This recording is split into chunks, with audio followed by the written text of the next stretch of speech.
December 15th, 1791. The first 10 amendments to the U.S. Constitution, the Bill of Rights, was ratified by the states. The great American experiment was underway. The notion that people would govern themselves was unprecedented. There were no models, no examples to choose from. For the first time, men enacted into law human rights, not just government-given rights.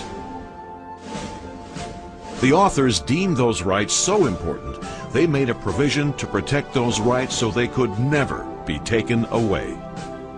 The Second Amendment.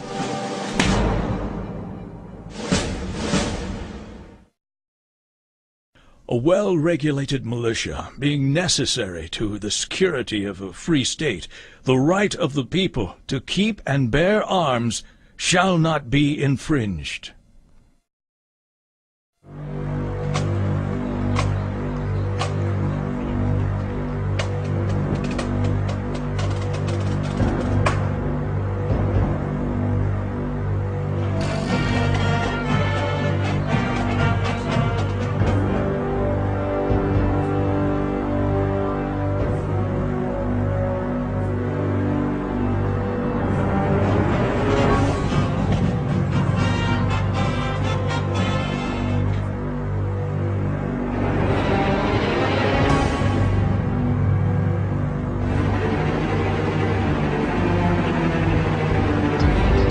Time and time again, history replays itself.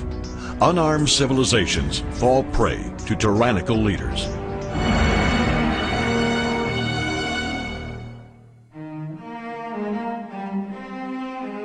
To ensure the balance of power remains in the hands of the people, the framers of the Second Amendment crafted 27 words.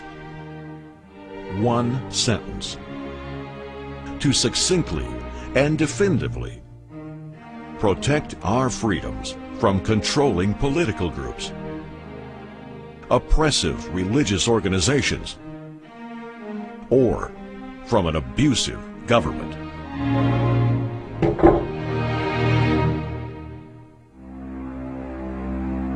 None of those carefully chosen 27 words are unusual. The sentence is straightforward and crystal clear.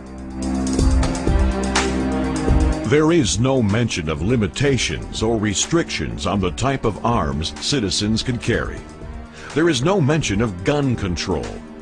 No distinction between sporting use and military use. No language regarding handguns, shotguns, rifles, or even weaponry not yet imagined. What the authors of the Second Amendment did specify is the right of the people, not privilege, to keep and bear arms. Yet, for more than 200 years, those 27 words and their intended meaning have been debated. What's the debate? We, the people, will decide. Here are 6 facts every American must know about the Second Amendment, often referred to as 2A.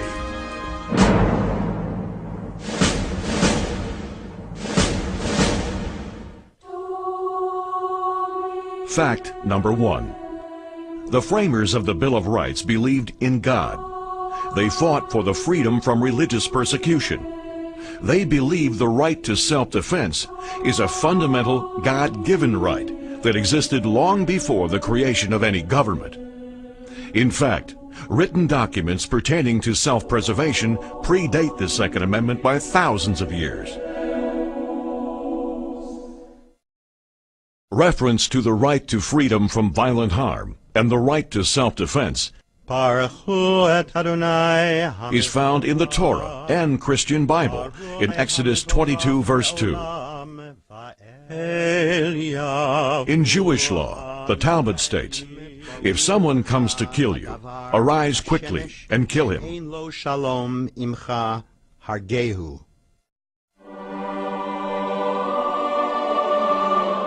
Roman Catholic doctrine has long asserted, someone who defends his life is not guilty of murder, even if he is forced to deal his aggressor a lethal blow. Protestant theologian Samuel Rutherford writes in his 1644 publication Lex Rex, "Because no king or civil power can take away nature's birthright of self-defense from any man or a community of men."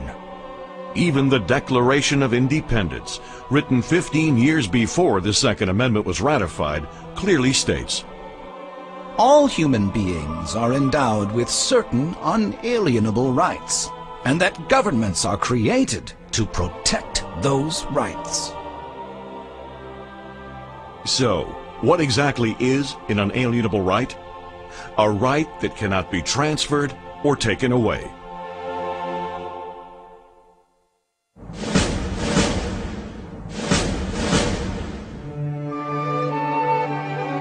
Fact number 2. The right of the people to keep and bear arms shall not be infringed. The language of the Second Amendment prohibits the federal government from infringing on the rights of the people. As clear as the First Amendment's language of prohibiting Congress from infringing on the right of the people to religious expression, freedom of speech, and freedom of the press, the Second Amendment is also clearly a protector of rights. Former Texas legislator Dr. Susanna Hupp knows infringement firsthand. Her parents were brutally gunned down in a Texas cafeteria by a lone gunman. Reported subject shot 15 shots into The only thing that the gun laws did that day in Texas was keep people like me from being able to protect myself and my family. Due to a Texas state law prohibiting the carrying of firearms, the handgun that may have saved her parents' lives remained in her car. As odd as this may sound to you, I wasn't angry at the madman that did this, but I was mad as hell at my legislators because they had legislated me out of the right to protect myself and my family.